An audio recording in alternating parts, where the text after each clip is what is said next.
पुष्कर पधारे, क्या संदेश देना चाहेंगे महाराज? ऐसा है, कल हम अजमेर में एक संत समाज सम्मेलन था प्राण प्रतिष्ठा से कार्य सिद्धि बालाजी, जिसमें वो महात्मा हिमाचल मंडल के शशि गिरि जी ने सबको आमंत्रित किया था। अखाड़ा वहाँ आया, शिवानंद गिरि जी महाराज वहाँ पहुँचे। संत समाज में बहुत कुछ जो है इन्होंने बातें कही। मैं यहाँ आया हूँ, मैं ये संदेश देना चाहता हूँ कि मैं अखाड़े का पदाधिकारी, जब मैं पुष्कर राज की गलियों में गया तो जो गंदगी दिखाई दी, एक ऐसे तीर्थ में जो सभी तीर्थों का गुरु जिसको हम लोग कहते हैं, प्रयागराज को हम प्रयाग राजा, हमारा प्रयागराज है और तीर्थ गुरु क्या है, वो पुष्कर राज है। तो जो गुरु का स्थान है वो सबसे पवित्र होना चाहिए था। लेकिन जब हमने देखा कि गलियों में और ये गंदगी है, वो सरकार को चाहिए कि ऐसा कोई कर्मठ नेता है जो उसको, जैसे अभी प्रयागराज में और काशी में गंगा का जो प्रदूषित पानी था बाहर निकाला गया, अलग उसको शिफ्ट किया गया। तो हम लोग ये संदेश देना चाहते हैं कि ये पुष्कर में जो हम लोग आए तो जो गंदगी दिखाई दी, इसको जो है समापन किया जाए। और पंडों की बड़ी ख्वाहिश थी, जितने वहाँ ब्राह्मण भक्त के महाराज जी हमारे शिवानंद गिरि जी को आगे बढ़ाया जाए। हमने, हमारा तो पहले से आशीर्वाद है, हमारे तो कोई आदमी आगे बढ़ता तो हमारा तो हौसला बुलंद होता।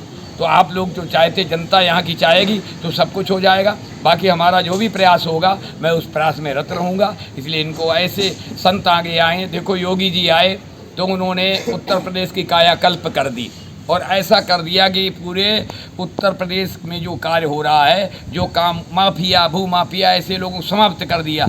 जो एक मुख्यमंत्री यूपी का, ऐसा हर प्रदेश का होना चाहिए। और उसके जो सहयोगी हैं, जब कंधे से कंधा मिला के चलेंगे और जो अपना समझेंगे, कुछ लोग यहाँ पद ले लेते हैं, विधायक बन जाते हैं, सांसद बन जाते, केवल पैसा इकट्ठा करने की। मैंने 1 करोड़ खर्चा किया तो 5 करोड़ मेरे को मिलना चाहिए। लेकिन जैसे हमारे मोदी जी हैं, जैसे हमारे योगी जी, उनको एकमात्र भी 1 पैसा उन्होंने कभी ऐसे आज तक इतिहास में नहीं। उनको गुरु महाराज ने पहले ही मठ दिया, बहुत कुछ दिया। तो ऐसे शिवानंद गिरि जी सब कुछ दिया, इनका मठ है, गादीपति हैं। ऐसे महात्माओं को लोभ लालच नहीं होता कि हमको यहाँ सत्ता से कमाएं। उनका लक्ष्य होता है कि हम सत्ता, जनता की सेवा करें और जनता के बीच में हमारा जो भी, जैसे पुष्कर के अधूरे काम है, पुष्कर के क्षेत्र के अधूरे, उन सारे कार्य को संपन्न किया जाए। तो मेरा यही संदेश है कि ऐसे संत महापुरुष आगे लाइए और जनता जब आगे लाएगी तो सारे कार्य अच्छे होंगे। और जो पुष्कर राज का गुरु का दर्जा है वो वास्तविक गुरु का दर्जा कहलाएगा। ओम नमः पार्वती। आप क्या बीजेपी से टिकट मांगेंगे? ऐसा है, हम लोग तो कहीं भी कुछ जनता का, पहले हम लोग जनता का करते हैं कि जनता जब यहाँ से खड़ी हो जाएगी तो हमारा फिर सहयोग उसमें था रहेगा। क्योंकि हमको तो, हम तो उस पार्टी को मानते हैं, उस पार्टी में जो धर्म की रक्षा करे, जो धर्म की बात करे। आज राम मंदिर मोदी जी बनवा रहे, केदारनाथ का किया, महंकाल का कॉरिडोर, लाखों करोड़ों काम किए। तो साधु संतों तो जो हिंदू धर्म, सनातन धर्म की रक्षक है, उन्हीं के साथ तो खड़े हैं। इसलिए पहले जनता का कर्तव्य, मैं इनके साथ कंधे से कंधा मिला के खड़ा हूँ और रहूँगा। लेकिन जनता हमारी जो है यहाँ की, इनके साथ खड़ी हो, हर कार्य में इनके संपन्न साथ दे, तभी कार्य संपन्न हो आएगा। यहाँ पहले लो, क्योंकि कोई भी पार्टी हो, पार्टी के जो क्षेत्रीय लोग होते हैं, हमारे जैसे बीजेपी में हैं, तो जैसे मोदी जी हैं, अमित शाह जी हैं, ये लोग पहले वहाँ सर्वे कराते हैं कि सर्वे में क्या, वहाँ क्या पोजीशन क्या है।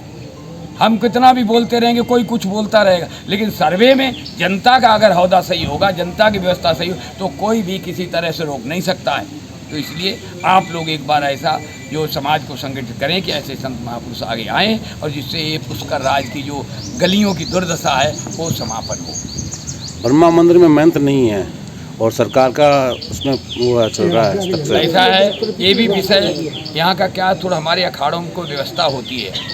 जब ये देखा जाएगा कि हमारा एक 7 अखाड़ों में निर्वाणी अखाड़ा है, तो वो जो है निर्वाणी अखाड़े के साधु संत रहते थे।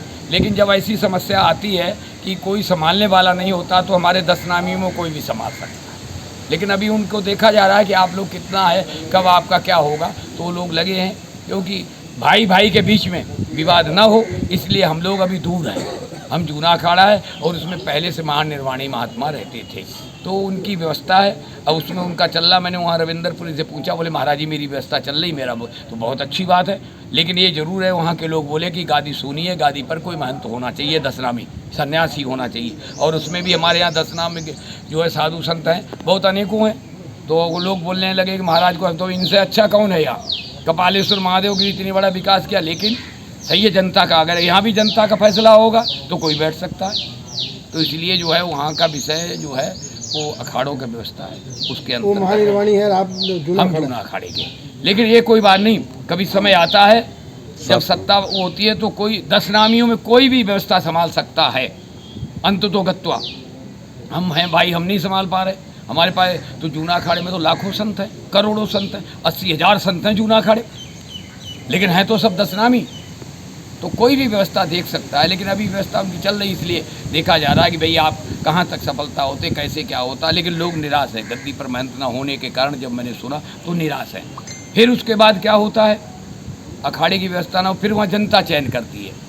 ऐसे हमारे सेवानंद गिरी जी भी आगे आए, हम तो लोग चाहे थे, लेकिन हमारा आप लोगों का समर्थन विशेष है। जब आप लोग चाहेंगे तभी कोई कार्य बनता है। जनता सिंहासन पर बैठा देती है, सिंहासन से उतार भी देती है, तो आप लोगों का मुख्य कर्तव्य है, हम इनके साथ हैं, तन मन धन से साथ रहूंगा। ये अखाड़े के हमारे अधिकारी है, सदस्य है, इसलिए इनको मैं कभी भूल नहीं सकता हूँ। बोलो कपालेश्वर भगवान की जय।